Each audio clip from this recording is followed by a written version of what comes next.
Ika-64 na kabanata. Ang parusa sa masasamang tao. O Diyos, pakinggan niyo ang daing ko. Ingatan niyo ang buhay ko mula sa banta ng aking mga kaaway. Ingatan niyo ako sa kasamaang pinaplano nila.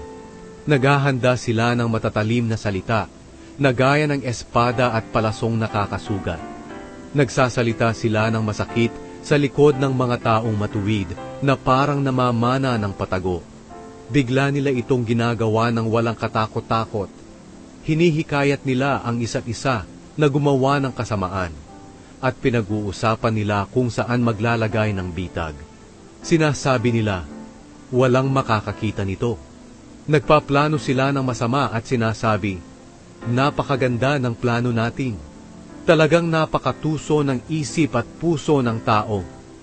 Ngunit papanain sila ng Diyos, at bigla na lang silang masusugatan.